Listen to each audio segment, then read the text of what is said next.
Hey there. So this is my 2002 Subaru WRX wagon, and the car's for sale. So this is going to be pretty much just a walkthrough video. I'm going to walk you around the car, show you the overall condition, go over the modifications that it has, because it does have some mods, go over the maintenance for it, and hopefully get you all the info that you need to see if it's something you want to come down and take a look at. The car is located in Wallingford, Connecticut. Again, this is the 2002. It's a WRX wagon. The car it's just about ready to tick over 106,000 on the odometer. The timing belt has been done. We'll go over that. So for the asking price, which I have yet to determine, but for the asking price, you're going to get everything that you see on the car, all the modifications that are on it now, everything that's in the car right now that I'm going to go over. And in addition to that, there's some extras that I have as well. So these are BBS RK wheels.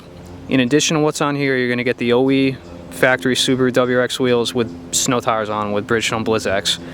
You're going to get all the stock parts because I keep all the stock parts whenever I take a stock part off the car, so they're all sitting in the basement. Suspension's been changed, exhaust and stuff, but I have the stock suspension, stock exhaust, so get all that stuff. And then it's got the all-weather mats. I got one of them back here. Subaru all-weather mats. I got all four of them. You can see I drive around with that thing in the trunk just in case it rains or something, so I don't dirty up the cloth. All-weather cargo mat. And I think that's about it for extras that aren't on the car right now. So let's go over the modifications first. Now, the car does have some modifications. When you're buying a modified Subaru, my suggestion to you would be to buy a car, because you're really buying the habits of the owner, to buy a car that is pretty close to what it is that you're going to want to do with the car. You're not going to want to buy a track car if you're going to want to daily drive it. And consequently, you're not going to want to buy a car that somebody set up to be a modified daily driver and try to turn it into a track car. It's going to cost you a lot of money. So if you have any questions about any of the modifications that I've done, I'm happy to explain to you what the reasoning is behind the parts that I chose and why I put them on the car and why I changed them from stock, and any questions that you have at all. If you're not familiar with the chassis, I'm more than happy to explain things to you and explain how the turbo system works and what exhaust components do what, and why people modify certain things. But we'll go over the mods. So the car does have a Stage 2 Pro Tune. It was done on the dyno. It was done by a shop in Norwalk, Connecticut, called the Shop CT.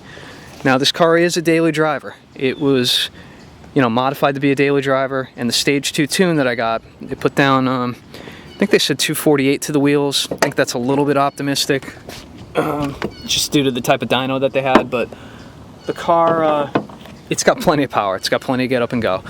Again, if you're not looking for something that is a reasonably tame daily driver, if you want something that's faster, you can make more power out of these cars, it's not an issue. But this was something that I did to tune the car up so that it's more power than stock without compromising the reliability or the integrity of the motor. So that's the deal with that.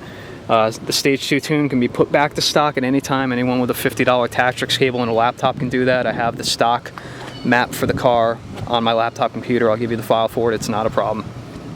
So the exhaust, or actually we'll go straight through. It's got the stock airbox over here.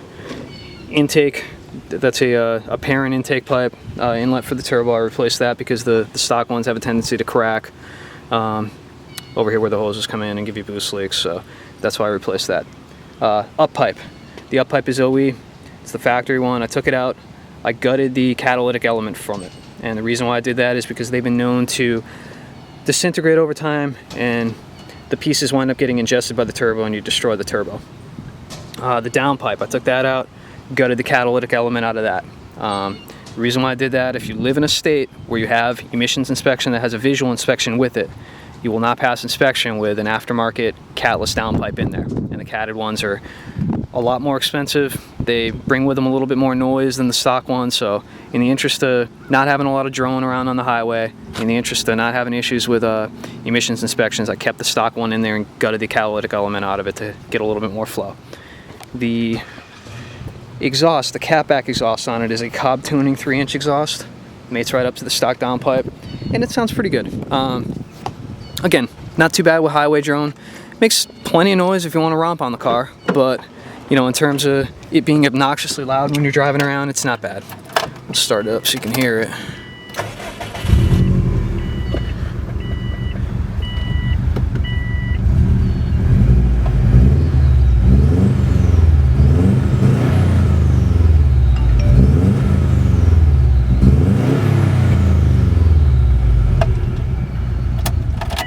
So it sounds like a WRX.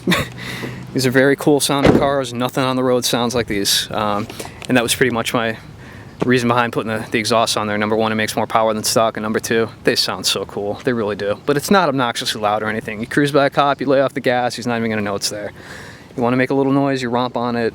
Believe me, it makes plenty of noise to have fun with. Let's see, other modifications. That's about it for the engine. Oh, motor mounts. Motor mounts are Group N, the Subaru OE Group N mounts, and the transmission mount is also Group N.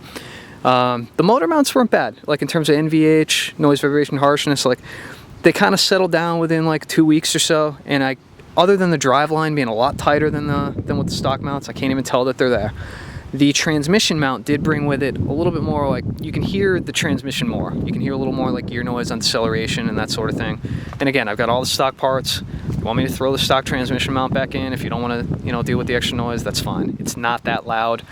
If you're asking me, and again, this car's built to be a tame daily driver. If you're asking me the trade-off for a little bit of extra like gear noise when you're driving around, in terms of like the feel of driving with those mounts in there, it's a no-brainer. They feel fantastic, and they are not cheap. Those I put in not too long ago, probably 6 months ago or something like that. The motor mounts, I will say, I'm not taking those out and putting the stock ones back in because that was a bear of a job. I did it when I did the oil pan gasket. The oil pan gasket was leaking a little bit. I pulled it down. I put a new pickup tube in. I put a brand new OE oil pan in. I, sealed that all up, and that's why it was so easy to do the motor mounts at that point in time. But I'm not pulling all that stuff down again. I will put the transmission mount back in if you want that swapped out. No big deal. Suspension. The car is riding on STI springs and Coney SA single adjustable struts. Now, if you don't know about the Coney SAs, the dampening is adjustable from a little adjustment screw up over here. They're in the glove box. I got the tool for it. You just put it on top of here and spin them. So they're set pretty close to full soft right now. The car can ride a lot harder than it currently is. I've driven on it like that. Handles amazingly, but for daily driving, I keep them set pretty low. Those I think have probably like 20,000 miles on them or something like that. They're nowhere near the end of their lifespan. Let's see, other modifications. So SPT short shift kit. So that's the Subaru SPT short shift kit.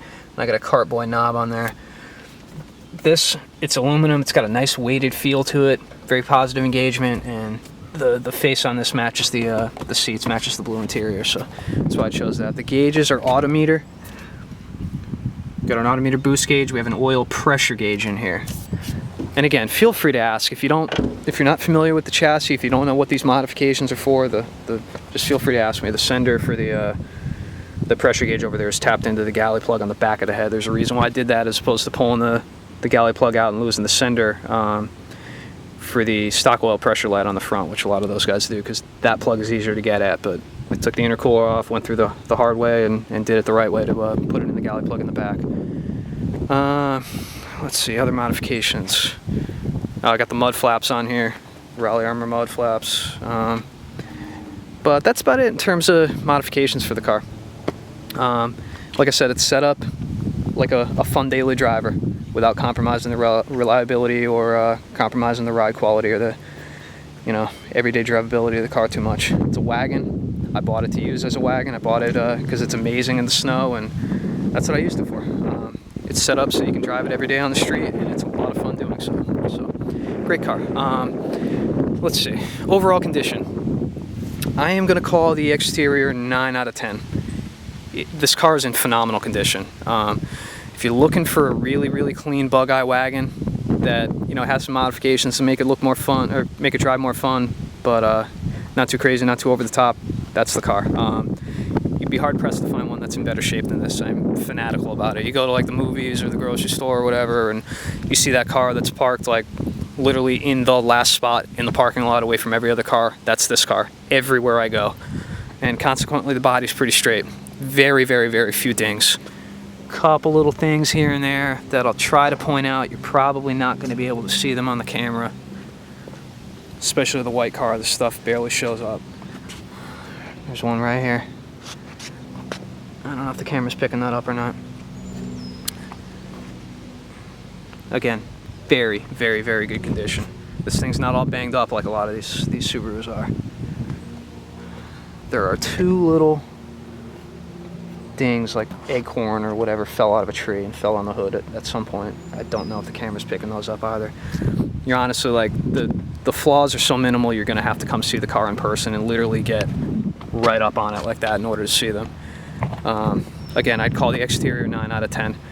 This isn't one of those cars, and I've been in the market for cars, and you're talking to somebody, and oh, it's near perfect, 9 out of 10, and you get there and it's a total rat. Believe me, this car, it's clean. And the interior is, I'm gonna say, even better than the exterior. I'm not gonna call it 10 out of 10. I'll call this 9 out of 10 as well. The seats, no rips, no tears, no stains. The carpets, no rips, no tears, no stains. Headliner, same thing, no rips, no tears, no stains. Dashboard, perfect. Steering wheel, very, very, very little wear on it. Door cards, I think they're perfect. The extent of, see that thing right there? And I have another door card actually it's absolutely perfect that I can put in if that little thing bothers you. That's the only imperfection on any of the door cards or any of the plastics in the interior, outside of, there's a little scratch, the camera's not picking it up, there's a little tiny scratch right here on this bezel, and that's it for the interior. Very, very, very good condition in here. The car's never been smoked in. I'm the second owner. I bought it from a 68-year-old woman. It was bone stock when I got it at 55,000 miles. I put a stage 2 tune in it almost immediately, so I put about 50 grand on the stage 2 tune. The car's been fantastic. And again, I'm totally crazy about keeping this thing in really, really nice shape. You may be able to find one as clean as this, but you're going to be looking for a very long time. The car's clean. Got the trunk mat back here. Consequently, this is taking the brunt of any wear and tear in the back, and the carpeted thing under here is in really nice shape. This thing, no tears on the courtesy cover over here. Car's in really good condition. So maintenance, like I said, the car, it's got 106 grand on it. The timing belt has been done. So maintenance, everything that goes into this car outside of aftermarket mods, which I already went over, everything that goes in are OE Subaru parts directly from the dealer, okay? The belt's been done, OE belt, all new pulleys, new water pump, new thermostat housing. O2 sensors have been done, PCV valve has been done, all the fluids are done regularly, the transmission, the diff, you know, obviously the coolant, the brake fluid, everything. It's all OE stuff. It's all been done. All the exhaust gaskets were replaced whenever I pulled any exhaust component off. New gaskets on there, there's no exhaust leaks, everything works great. The only thing on the car, the only thing that doesn't work, and everything works, AC, radio, everything works, except the dash clock stopped working a while back. And I never got around to it. I think it might need to be replaced. It's either that or a loose connection. I did tap the power for the gauges into the wiring back there, so it's possible I didn't just put it back in all the way, and that might be it. I'll look into it. I'll see if I can just pull this thing off and take a look, but that's the only thing on the car that doesn't work. You know, the power mirrors, everything works. Transmission, no grinds, no issues. I don't do clutch drops on the car. I don't bang gears. You know, respect the transmission. It's an all-wheel drive car. There's a lot of power that goes through that thing, especially with the modified one, so